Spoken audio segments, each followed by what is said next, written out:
बिस्मिल्लाहिर्रहमानिर्रहीम। अस्सलाम वालेकुम। आज मैं आपको करी सूप बनाना सिखाऊंगी। बहुत ही डिफरेंट रेसिपी है और आपको बहुत पसंद आएगा, क्योंकि मुझसे बहुत से लोगों ने फरमाइश की कि मैं मुख्तलिफ सूप बनाना सिखाऊं। और सर्दियों का भी आगाज हो चुका है और खासकर सर्दियों में इसका इस्तेमाल डेली होना चाहिए। सूप के इस्तेमाल से आप चेस्ट इन्फेक्शन या कफ वगैरह से बच सकते हैं, क्योंकि सूप की अफादियत बहुत ज्यादा होती है। इसकी वजह यह है कि इनमें फैट कंटेंट कम होता है या ऑयल कंटेंट कम होता है, और ज्यादातर दुनिया में सूप सब्जियों पर ही बेस्ड होते हैं। तो आज मैं आपको करी सूप बनाना सिखाऊंगी। बहुत ही मजेदार और डिफरेंट रेसिपी है। तो इसके लिए हमें चाहिए प्याज बड़े साइज के 3 अदद रफली कटे हुए, गाजरें 3 अदद बड़े साइज की ये भी रफली कटी हुई, 2 जवे लहसुन के, 6 teaspoon fresh lemon juice, 3 teaspoon level करके करी पाउडर, 2 अदद तेजपात, 3 अदद बीफ क्यूब्स, 1 टेबलस्पून मक्खन, 10 कतरे टोबैस्को सॉस के, और गार्निशिंग के लिए थोड़ी सी फ्रेश क्रीम और 1.5 लीटर पानी चाहिए होगा। सबसे पहले आप मक्खन गरम कर लें।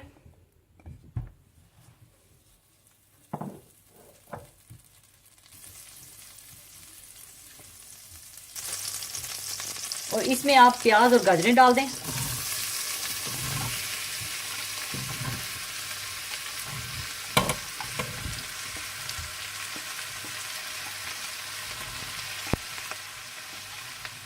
अब आप प्याज और गाजरों को हल्का सा ब्राउन कर लें।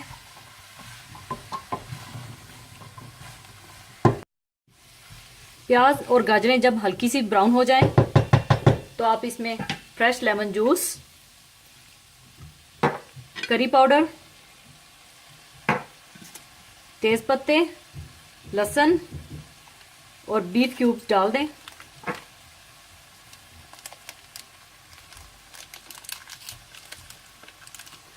और टोबैस्को सॉस के 10 कतरे डाल दें।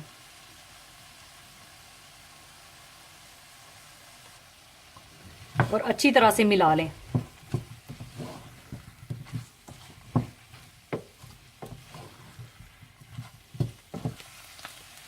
अच्छी तरह मिलाने के बाद आप इसमें 1.5 लीटर पानी डाल दें।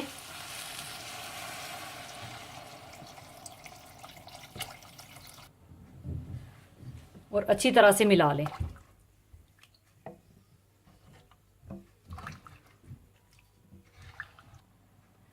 और 20 से 25 मिनट के लिए इसे हल्की आंच पर पकने के लिए रख दें। 25 मिनट पकाने के बाद आप इसमें से करी पत्ता निकाल दें।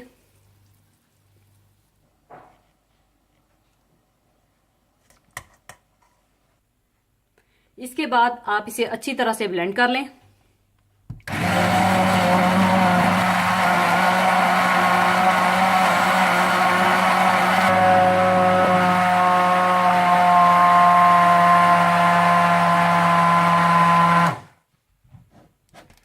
लीजिए, करी सूप तैयार हो चुका है। अब इसे मैं सर्विंग प्लेट में डाल लूंगी।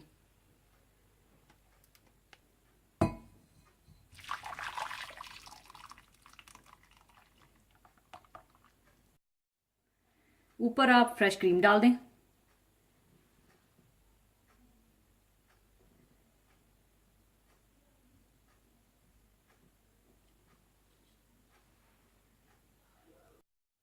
लीजिए, करी सूप तैयार है। जरूर बनाइएगा और दुआओं में याद रखिएगा।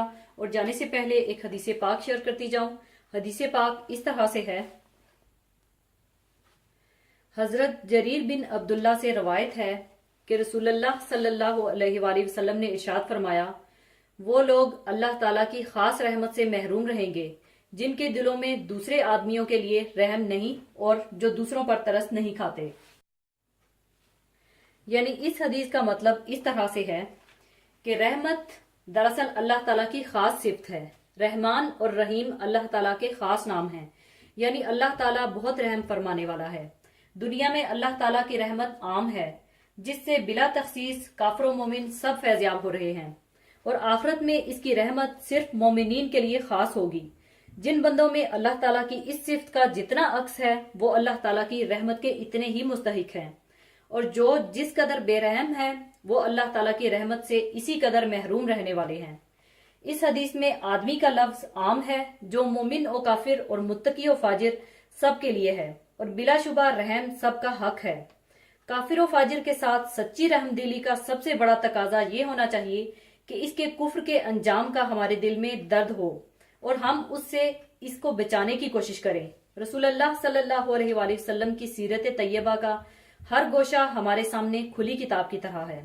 आप सल्लल्लाहु अलैहि वसल्लम ने अपने हर दिल अजीज चचा हजरत हमजा रजी अल्लाह ताला अन्हो के कातिल वाहशी के लिए भी यही तड़प रखी कि वो किसी तरह इस्लाम में दाखिल हो जाएं, और आप सल्लल्लाहु अलैहि वसल्लम की रहमदिली और किरदार से मुतासिर होकर बिलाखिर वो इस्लाम में दाखिल हो गए और हजरत वाहशी रजी अल्लाह ताला अन्हो कहलाए।